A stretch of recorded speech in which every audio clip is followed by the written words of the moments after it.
And so permaculture, where we really cut our teeth, is in designing permanent agriculture systems. How can we design food systems that are self-sufficient, regenerative, that come back year after year, and that will last in perpetuity? The Native American concept of 7-generation design.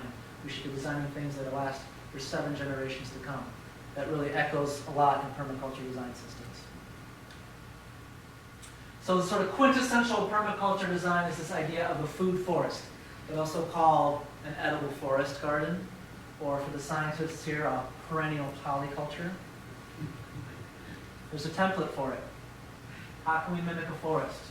You'll see that this system uses passive irrigation. There's no hoses, there's no water lines, there's no wells. What we've done in this system is create a little bump. We saw this earlier. It's called a bioswale, if you're talking city talk. In permaculture, we just call it a swale. But if water wants to flow down this direction every time we get a rain event, the swale system catches, stores the water, second permaculture principle, slows it, stores it, sinks it, so that it builds up, recharges the aquifer underneath for this perennial polyculture system to take root and have a battery to draw from in drier times. So the permaculture food forest mimics a forest system. A forest doesn't need to be watered, a forest doesn't need to be weeded. It's massively productive, and there's production happening at every level of the system. In permaculture, we call this stacking functions. How can we pack as much production in there as possible? And a lot of times this is called a 7-layer food forest, starting with the canopy species, the overstory there. This part of the United States where we are, we live in an oak savanna. So our canopy species are typically going to be oaks and things like that, but certainly we get into the state tree, the pine, the white pine. But in permaculture, how can we mimic that forest system that wants to be here, but just substitute palatable, edible species of perennials? And production happening at every level. Massive amount of food that's being produced here, and it's all irrigated passively. Rainwater.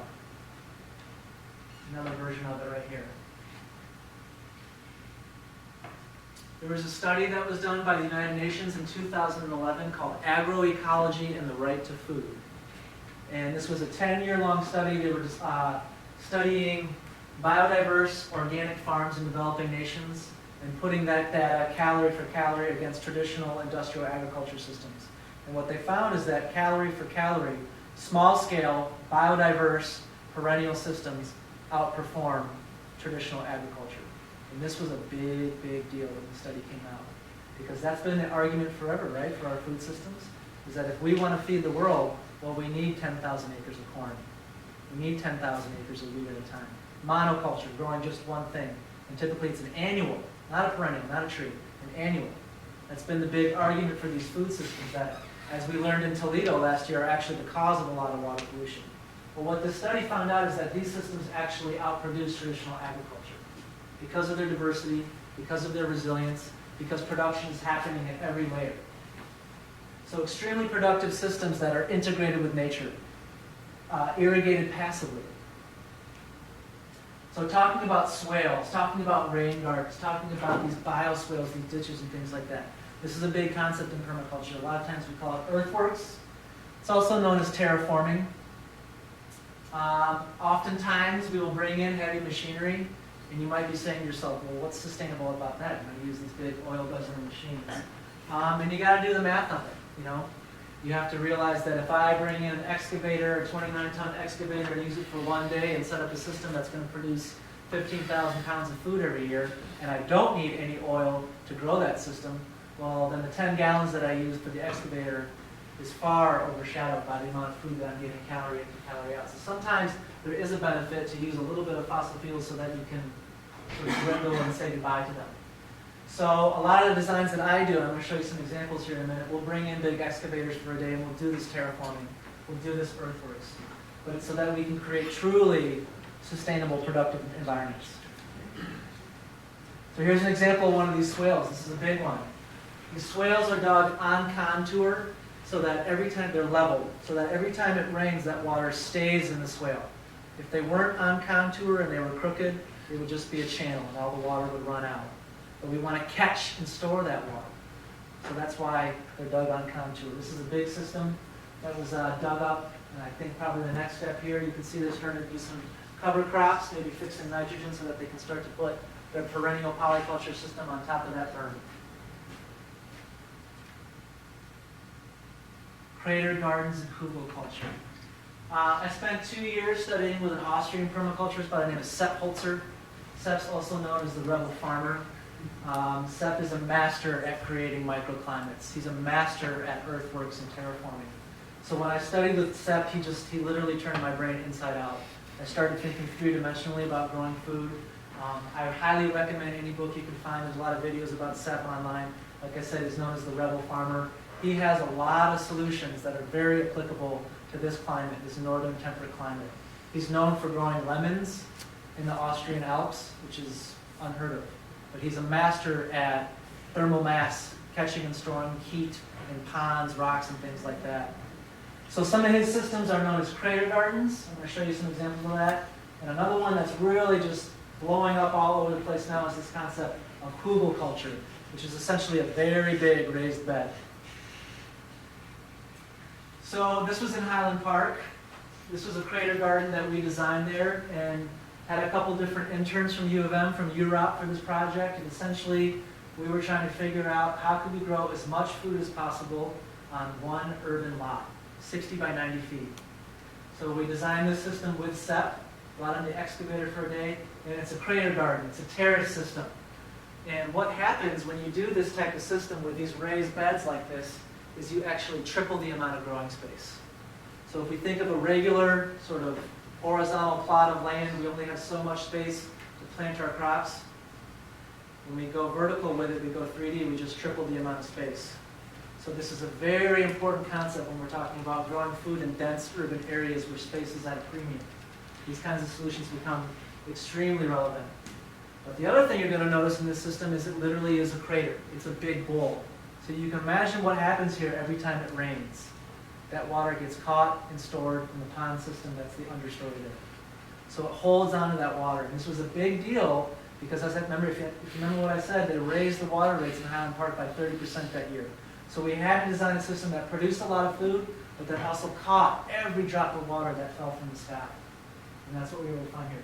There's a report that was written about this project. It's called Permaculture, a Regenerative Approach to Social Justice in Highland Park. It was done by a UROP student here at U of M named Hao Din. Really cool report talking about that project, how the community around there reacted to, came to grow to appreciate and love this installation, and how ultimately a couple kids from the neighborhood got jobs working there. So that's an example of one of these crater gardens at an urban scale, extremely applicable for Flint, what's happening there. That's a before and after of it. 4 months apart. We dug it in April 2013, and then the picture on the bottom was taken at the end of July. You have to be mindful when you're digging in these former industrial sites about ground toxins, pollutants in the soil, and things like that. There's some interesting research that's going on right now by a couple of different researchers actually here in Michigan. They're teaming up with some urban farms in Detroit that they have known toxins in. And they're finding that certain types of vegetables actually don't uptake a lot of these industrial toxins. So the news is better than we feared. But the good news is that nature has ways of solving these problems too. Can anybody ID these plants going all over the place here? We want to take a stab? It's big, it's tall, it's a sunflower. Sunflower is a great bioremediator. It'll take up all different kinds of toxins, render them inert in its leaf structure, and you can pull them out of the soil. So through processes of bioremediation using plants, we can actually clean a lot of these former industrial sites. This is another crater garden that I designed at one of my current projects on Rita Farms at the AMA Center, about 4 miles from where we are right now. This is a crater garden in full bloom in August, and you can see how it's catching and storing water in the pond in the middle of it. It's a beautiful system producing a lot of food. There's an aerial view of the system. You can see we're also mixing things up in this system. Swales, catching water. See, this one right here is full of water. But you can mix these things up. Big, a lot of food produced. Here's the cross-section of it. That's a wall of kale right there. And then hugelkultur. This is a really wonderful example, again, about producing a massive amount of food in a tight space. Very simple design. Hugel, as I mentioned, literally translates to mound, but you take a bunch of organic material. It can be wood, it can be branches, it can be mulch, a bunch of stuff, and you essentially bury it in soil. And the way that you plant these beds is very unique. They're diversified, they mimic nature's resilience and diversification, but you would do things like root crops, potatoes, onions, garlic on the bottom. As you move up, you can start to get into carrots, squash, things like that, and you go up at the top, you get into your leafy greens, your spinach, your kale, your sun lettuces, and things like that. So a couple advantages of these types of systems, again, we're going vertical with it, we're going 3D, so we tripled the amount of growing space. But what happens on the interior of these wooden cores is they break down and become this nutrient-rich sponge that holds onto water. So these types of raised beds are actually irrigated from within. We did a couple different test examples over the last 3 years of Hugel beds that we watered and that we didn't, and we didn't really notice a big production difference. So these beds have a very good ability to irrigate from within while producing a massive amount of food. Here's another side view of one. Hugel culture. There's the one in my backyard here in Ann Arbor, about a mile away from where we are right now.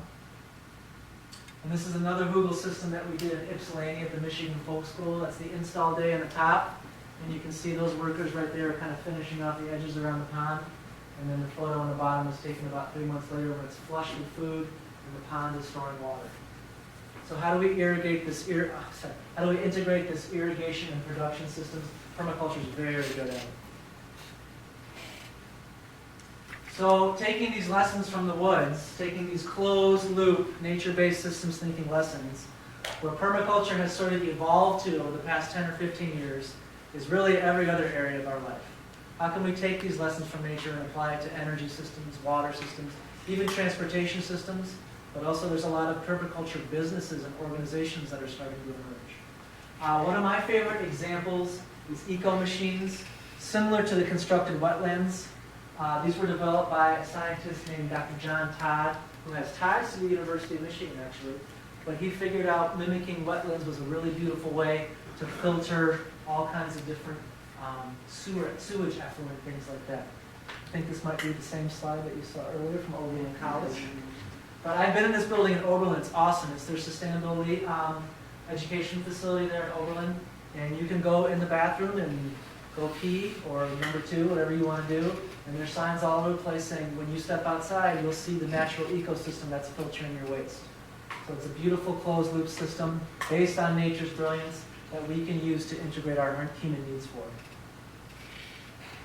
Now where does this all start to come together? Where is it all going? I'm a big advocate of earth shifts. How do we take all these principles and these design ideas and really blow them out to the way that we design buildings, communities, networks, neighborhoods, and things like that?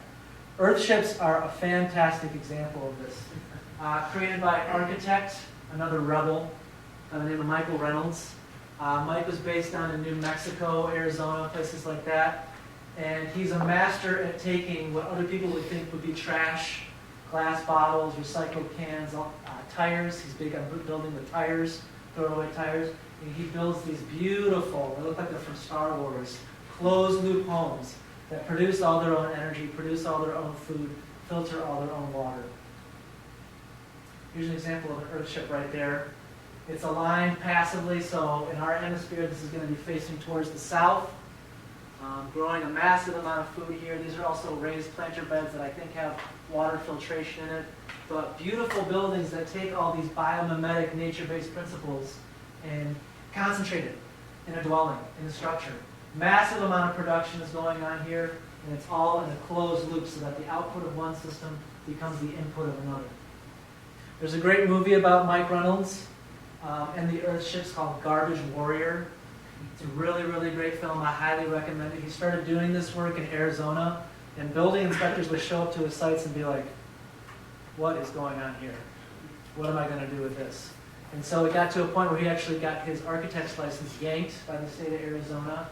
And over that time, he built up a little bit of a reputation in different disaster areas, Dominican Republic, the Nepalese earthquake and things like that were begging for him to come there and start building structures, houses for people to live in with all the trash that was around there.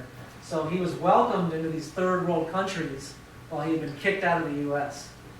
So Garbage Warrior is a great movie about how one man sort of designed these nature-based closed-loop systems for housing. So finishing things up here, we want to get to a place where we have community resilience. And it's been real interesting over the last 5 or so years to start to hear this word resilience coming out of the White House, coming out of different municipal bodies. I was a member of a group in 2008 called Transition Ann Arbor, here in Ann Arbor, and it's part of the Transition Towns movement, which started over in Great Britain. There's a couple hundred different transition towns all over the world, and the big thing about transition was transitioning away from fossil fuel dependence towards localized resilience. So this word resilience, what does it mean? What's a good definition of it? The first one's okay, the ability of a substance or object to spring back into shape, elasticity. It's kind of what we're talking about, but I think the second one does it a little bit more justice. The capacity to recover quickly from difficulties, toughness.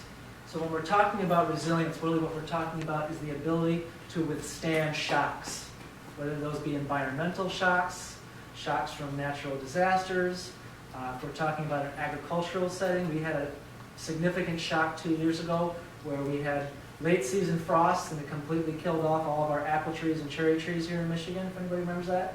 So the solution to that, a resilient system, would be a diversified system where we had lots of other different types of crops and trees growing, where it's okay, we'll be all right if we lost our apple crop because we built in resilience, we built in diversity. That's where the strength of these systems come from. So when we're talking about resilience, we're talking about systems, neighborhoods, houses, communities that have backup built into the system, can withstand exterior shocks, and are able to persevere in the face of adversity and challenges. So some indicators of community resilience: strong relationships between organizations, be they businesses, community organizations, places of worship. Communication is so critical when we're talking about creating resilient communities. This one focuses a little bit more on disaster preparedness, but really that's ultimately what we're talking about. I do a lot of consultation with homeowners, farm owners, and things like that, and what I'll tell them right off the bat is the more ways that you have to heat, cook, and provide for yourself, the better you will sleep at night. So have that resilience built into your own personal systems, and then figure out ways to connect and share what you've got so that other people can take responsibility and build resilience into their systems. So a truly resilient community is marked by diversified food, energy, water, building, and transport systems. Permaculture designs solutions for decentralized community and micro-shed scale. We've got this concept of the watershed. I want to start thinking about micro-sheds, which are micro-communities. How can we, like Matt talks about so much, network our localized sheds? Here's a great quote, one of my favorite ones from Bill Mollison, who's sort of seen as the modern grandfather of permaculture. He says, "The greatest change we need to make is from consumption to production, even if on a small scale in our own gardens. If only 10% of us do this, there is enough for everyone."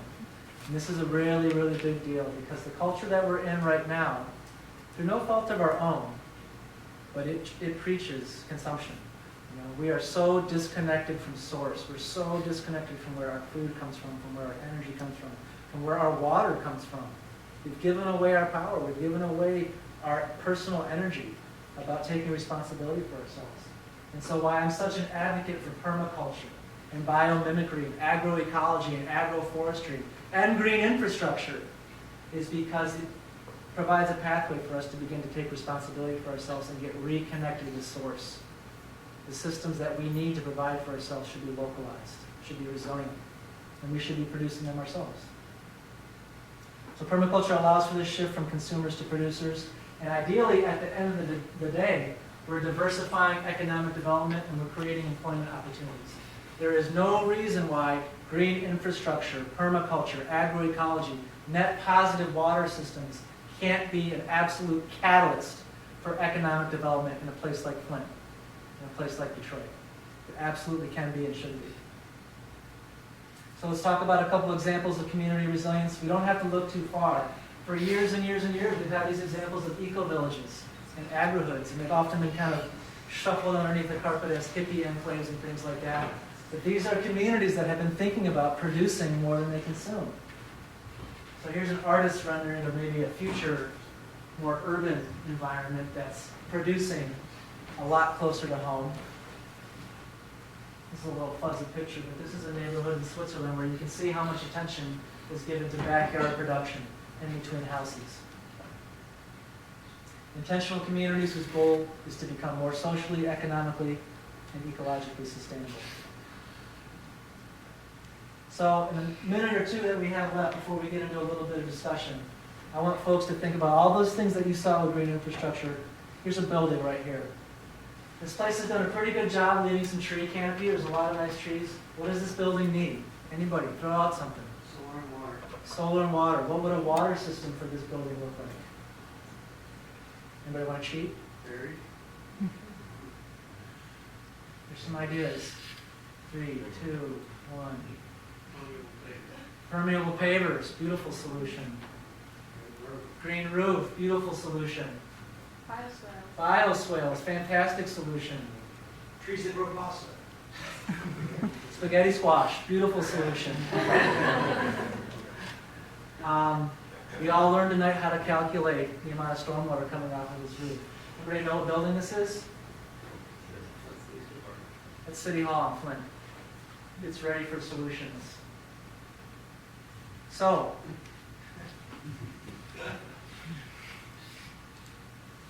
thanks everybody for coming out tonight. I think one of the important things to remember is that everything we're talking about here tonight, all the awesome stuff that's going on in Matt's house, it's here already. We don't have to wait for these solutions to come on from down high or think tanks or government-funded programs. Like, it can start here in this room tonight.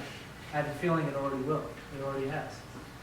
So the true nature of nature is abundance, and if we follow nature's principles and guidelines, there will be more than enough for everybody. So thanks a lot.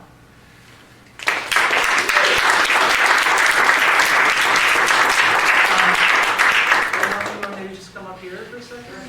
If anybody's got questions, we don't want to do too much sage on the stage stuff, but it might make more sense for us to be up here.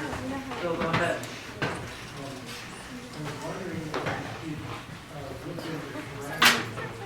Which one? Yeah.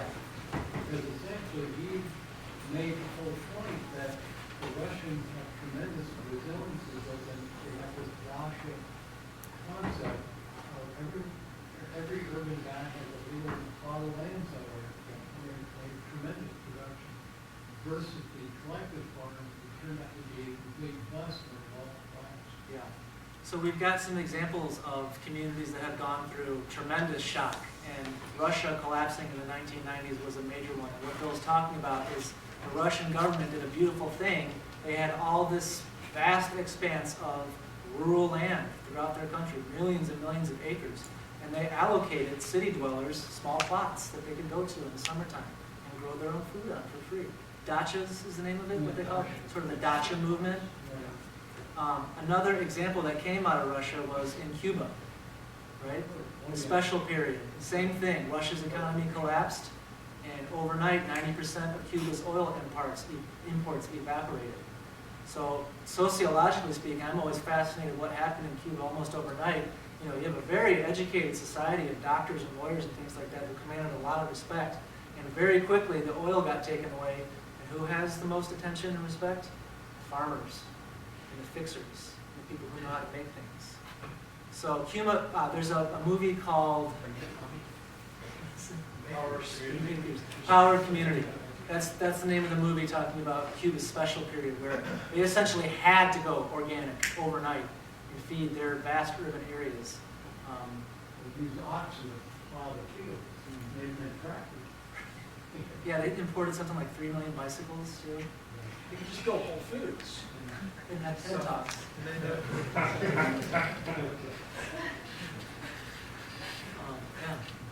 I live outside the city, but if I want to put a gray water system in, where would I start? Who would I talk to figure out? I hate that question. All right. No, because there's very few people that are actually just putting together, whole systems. If you want a water filter system, there's people you can go to for that. If you want to put in a rainwater capture system, there's people you can go to for that. But I don't think we've come across anybody who's, first of all, because putting a whole system together actually isn't legal. So in rural areas, you can pretty much do what you want.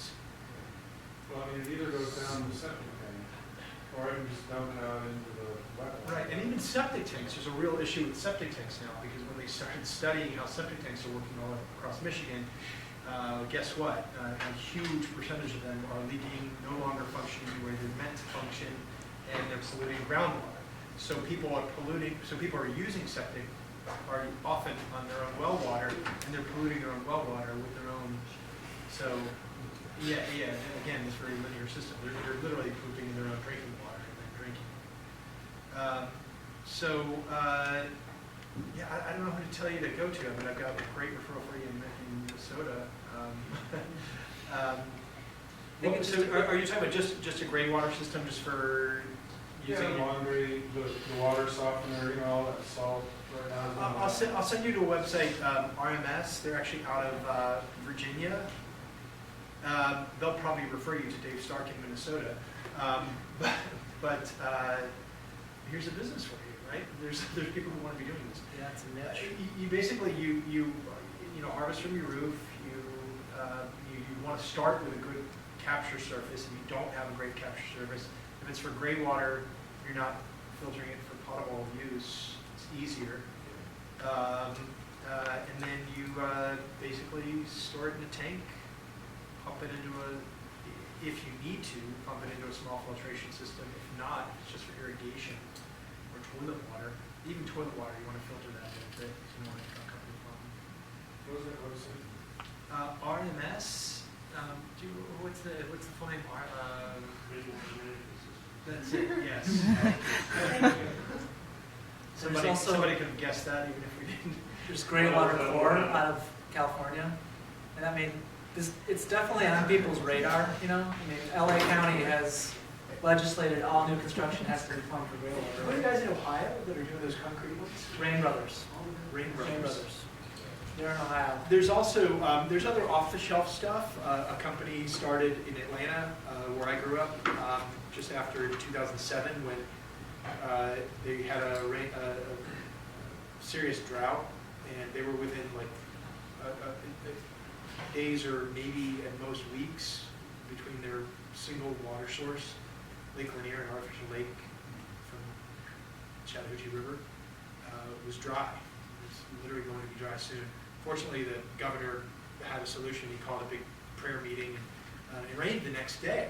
It was kind of amazing. And I don't think he watched the weather to see if that was going to happen. So anyway, this company called Rainwater Pillow. It's basically just a big polyethylene bladder you put under your deck, and you just hook it up to your drain pipe, fills up, and you can hook a pipe to the other end. And if it's high, you can use it as gravity feed, or just have a small pump, low energy pump, and use it for irrigation outside. You could easily pump that back in. You could put it in your basement. Typically, you don't want water in your basement in the wintertime because your sucking becomes a heat sink, and if you're bringing in melted snow into that, it's cold, and but if it stays in your house, you'd be okay actually. But that's a simple solution. There's cheap tanks. I mean, honestly, the only thing you can do at this point is really, unless you want to spend a lot of money and start having all those people come in, is just do it yourself. Am I right? Anybody have a better solution? Unfortunately, so what the Living Building Council is trying to do is trying to make it precedent. This is why I have a team of students working on it. Where we can kind of put it all together in one package and say, when you want to do this sort of thing, or you want to have net water, these are the things that work well for us in this situation with Max House. Right. And unfortunately, at least with the rainwater remediation system, the greywater remediation system, we're probably going to have that shift all the way from Germany, because all of the companies that are interested in this sort of stuff are based in Europe, and there really hasn't been the same level of corporate interest in America. So. And NSF, which is based here in Ann Arbor, which is a certifying firm, all of these companies are now coming to the U.S. and getting the NSF label put on them. So there's a new standard called NSF 350, and that's for filtering gray water, right? And so, privately, somebody at NSF actually explained to us that the quality of the water coming out of even in these gray water systems, you could actually put black water, which is the legal definition for water that you shit in. So it's coming out of your toilet, it's black water. And so theoretically, you put it through a gray water treatment system, it comes out the other side as gray water. But it's technically, scientifically, it's potable water. You could drink the water that comes out. So you could have this closed loop of literally reusing your toilet water in your house now. But NSF doesn't only certifies it as gray water, so you wouldn't be able to use it for potable water. But in theory, we have the technology now where you could have your own little international space station in your house. Essentially, the need's been identified, but no company's really stepped up yet, so, Grow unfortunately, potatoes in the we're not basement. that answer. Mushrooms. Diversify. Any other thoughts? Eric or Izzy, do you guys want to say anything? We've got a couple visitors who are coming from Flint tonight. I'm sure people would love to hear just like a couple words about what is life like at Ground Zero there. Well, we were really living in the last. Come on up here, next.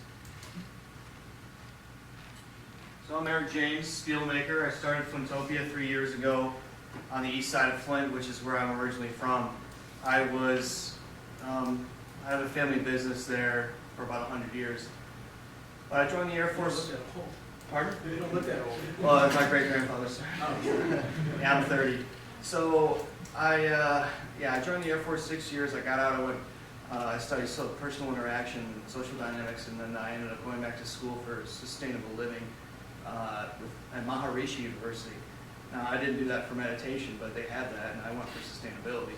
And it seems like people are forming these intentional communities, as he mentioned, the intentional sustainable community development.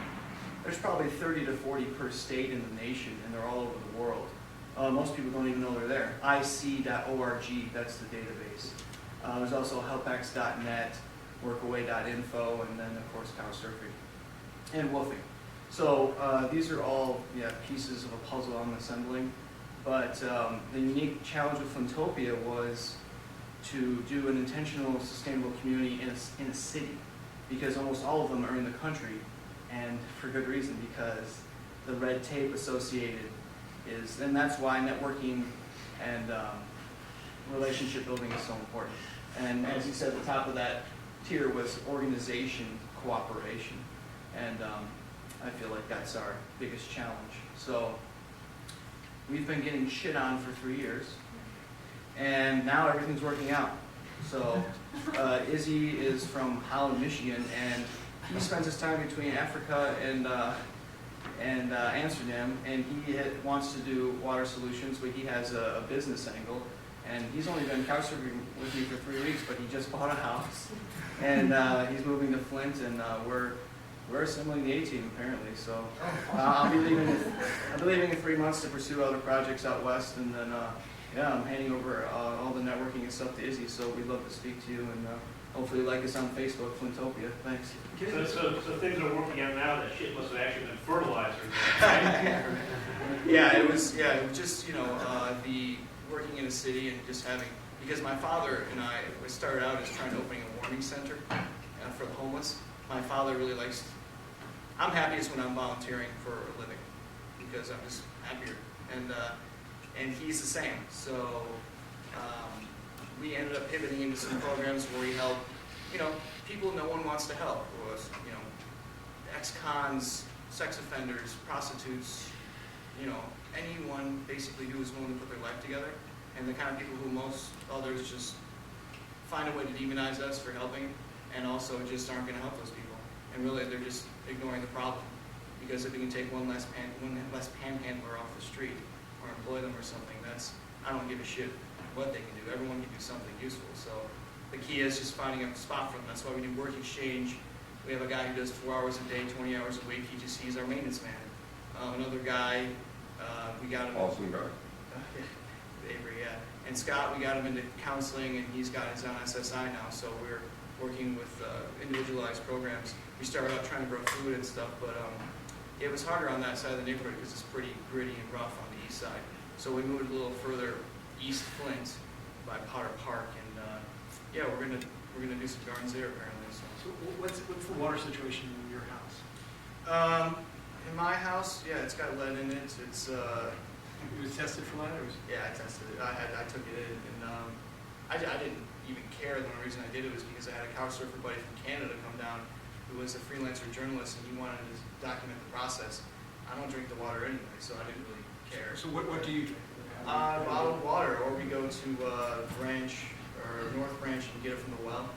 But that's why we're doing rainwater catch in the spring with Nathan here, and you know, I've been trying to put this stuff together for a while. It's just amazing to me that it's hard for people to imagine these solutions because they haven't seen them before.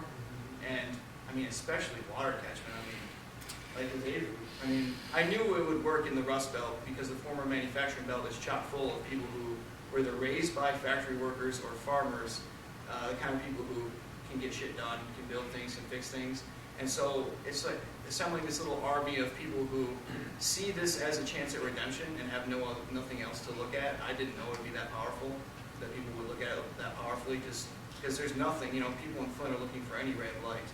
And yeah, most of those water systems can be put together with spit and glue. It's just, Yeah, that's the thing. Some of these things can be, you know, we talked about, hey, I want to put in one of these systems, who can I go to? Well, the problem is there's not a company you just go to and they plug these systems in, where water just flows from the tap, whether it's got lead in it or not. But yet, all of the technologies to make this possible are already there. If we wanted to do 10 homes with all the people in this room next week, we could have 10 systems running next week. Right? It would take money. It would take labor. It would take you know, up to $25,000 in a single house if you just put the best technology in there. But there's also sand filtration systems. There's neighborhood scale things that you could do. And then there's the whole issue of who pays for all this. If we do neighborhood scale stuff, if we let people have their own independent systems, do the rich just build the highest technology systems and create their own private water system inside their home? Or do you have a community-based system that everybody funds and is somehow networked in with each other? These are the real challenges that we have. Because right now, if we wanted to do that, if we wanted to do those 10 homes, even if we had the money, it's illegal to do it. You're not allowed to do it with Flint. You have to. You're required to tap into the potable water system, and in Ann Arbor as well. Are there sort of less, you know, are there cheaper ways to do it? You know, I lived for a while in Ecuador, and we had, you know, a tank. It was on the coast, so there's no wells, and the water truck would come by once a week. We had whatever 500-gallon, you know, storage underground, and then you know a 50-gallon up on the roof. And so we would just buy water that was trucked in somewhere. Has anyone tried to do that in Flint? I mean, and then once you get the tanks there, then you can start catching water and filtering it. But it'd be fairly cheap to put in, you know, a rooftop tank and just have a truck come by once a week, fill it up with, you know, 130 gallons. You could do that. It's just not very sustainable. I mean, it's just Well, like but it would be absurd, because then when you start catching rainwater and recycling water, you've got part of the infrastructure already there. sure. No, it's Actually, the treasurer from Penn Township contacted somebody in Flint about the idea, because our township has extra water. And they said that they were afraid of the water getting contaminated by the tank in the truck. As if they don't already have a big enough problem. You know? But that, About the milk, you know, all the water trucks. I don't know. Take a milk truck full of water and run it But- with water. Yeah, it could definitely happen, and But get rid of all those little plastic bottles, right? We don't need a lot of little plastic bottles. no, we do not. Well, take those plastic bottles and make something like an earth ship. Drop. That's the Any more questions for me greenhouses. before I sit down? Thanks. Well, I have one more. Actually, I was kind of wondering, your situation in Ann Arbor, you mentioned the legalities of it. How far have you been able to go? Well, I was. Well, I really perked up my ears when somebody said that, you know, you could do like 10 homes if it was only legal, and you can't do that. Which I think is a great idea, because then you have a team who can actually market this as a business, and because you have experience by that time. Yeah. And I'm actually desiring, let's say, almost planning to do such a thing. Yeah. If I can get the right team together. But the legalities worry me. Yeah. Because to make things If you're in the country, you can actually do whatever you want. It's Yeah. strange. Well, I'm in this county, okay, so I'm subject to the county health department regulations. Yeah, the county health department, that's it, but you could, where do you get your water now? From a well? Where I live, it's a well, right? Yeah, so with the Living Building Challenge, you could actually, certify as net positive water, as long as you're recharging that well. One of the problems now is that we often have these rural areas where we're pulling the water out in the well and then sending it into a sanitary tap. So we're actually draining the aquifers. If you look at the NASA GRACE maps, which are, I forgot what GRACE means, but it's basically one of the broadest measurements of the health of groundwater aquifers in the United States. And it was really big last summer because they were showing California, and they were showing these dark red areas all over California. And there was this one area on the map that everybody ignored, and there were these pockets all over the mitten. And, and red was bad, dark red was really bad, and blue was very good. Minnesota was blue, and Michigan was red. So in other words, we're depleting our ground. The dark red meant that groundwater levels were at 10% of historic levels for that time of year. So 10%, which means it's 90% lower. If there was typically 100 gallons of water in an aquifer, now there's only 10 gallons of water in that aquifer. No one's been able to explain to me why this is happening, but we're withdrawing from our groundwater sources faster than we're replenishing those sources.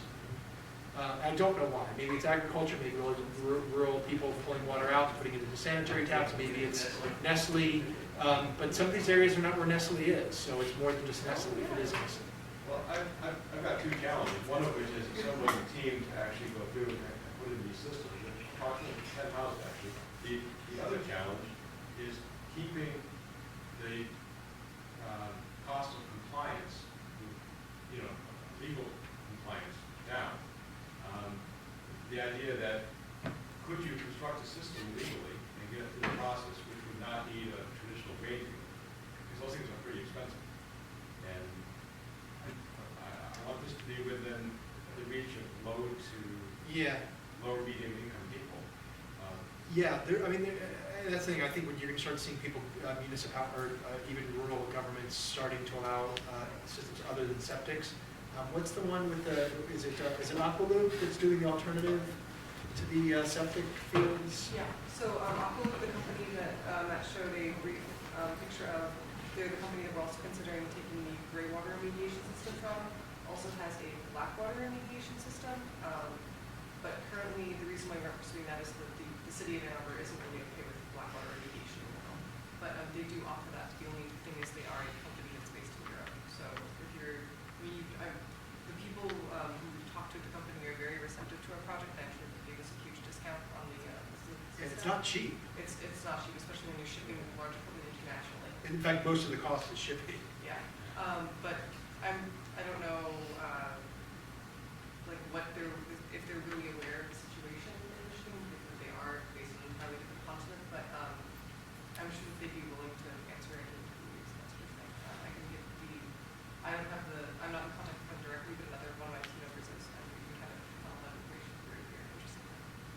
We've got to be out of this room in about 5 minutes. I want to make sure that we give. There was someone over here wanting another Yeah. contribution, that sort of thing. Go ahead. Sorry.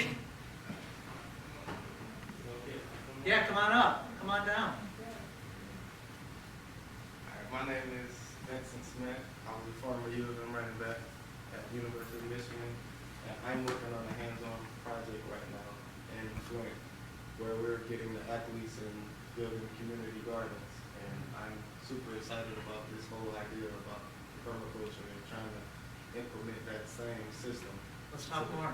Yes, and I'm also working with 2 schools in Flint and also a little community garden in one of the urban neighborhoods, just to provide the kids in the community with fresh, healthy vegetables. So I would love to talk to anyone, have any ideas, brainstorm back and forth, and I really enjoyed your presentation. Cool.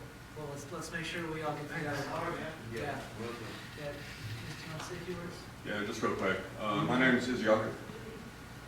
And shut up.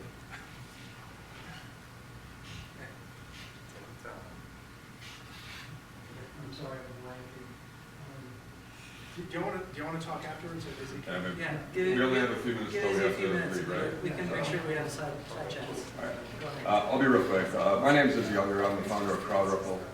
I've been working with organizations in the Netherlands, Dutch Bank, and some other Dutch organizations, Kivos, for instance, and inclusion. And I've been in Africa recently. I just came back in December, mainly to see my friends and family and get some funding from them as well as I ramp up and get ready for, well, my real race, which is, well, it's May, June. It depends on when it's legal.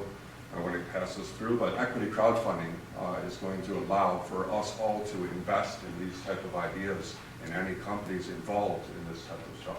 Right now, only 7% of the US population is allowed to invest in a startup, allowed to invest in real estate in communities like Flint, to be where we have an opportunity to completely rebuild the city.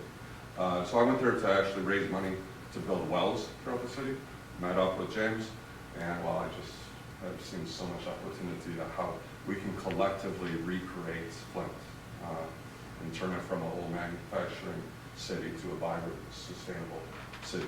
And so that's what I'm hoping to do. I'm looking for anyone, interns or partners that would like to move forward with these type of ideas and just improve them. And well, cities all throughout the U.S. eventually and the world. So, tiny homes, by the way, is something that I'm definitely interested in doing when it comes to this type of sustainability. We might be able to get around well, laws in the meantime as we hope to change those laws so that it will fit these type of systems. Because tiny homes are not big structures. Right, you can, yeah, yep. So fit on a flat bed. Yes, it's possible to get away with it. So that's what we're going to be doing in Flint, actually, partnering with this guy. Well, spoke with him, and we're partnering together to have some in Flint as soon as possible this spring. So, even ones that float on water, so we can get around all of the regulations. Imagine that. Gambling. Imagine. There's no laws on water. As far as your starting system of wells and who has done some research on the health of groundwater? I don't know what organizations have done research on it, but before I came here, I started making phone calls. And I just got a call today, actually, that I cannot drill a well at the specific location that I want to. That's just a bit disappointing, but it doesn't mean that there are not other ways to go about it. Do you know why that is? They don't allow it? Yeah, within 300 feet of the location, there's 2 contaminated sites. Yeah, we're brownfield capital, the top 10 brownfield capital Yeah. Woo! in the country. You go.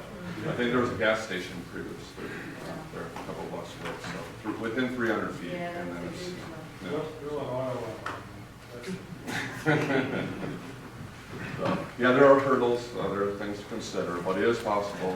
I read an article about how a child was really affected by the Flint water, got on, went to the sisters, they were on well water, she was better within a few weeks.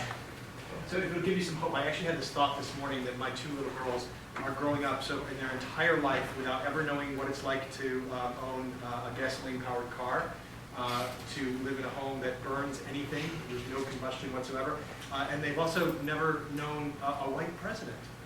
So I don't know it's possible that we could be white and be president. Well, thank you everyone for coming out tonight on a Thursday night, staying late with us. I hope everybody leaves here tonight with some inspiration, some hope that the solutions we're working for are here. And if you have the means to share them and spread them with others, please do so. Thank you very much. Yeah, for sure.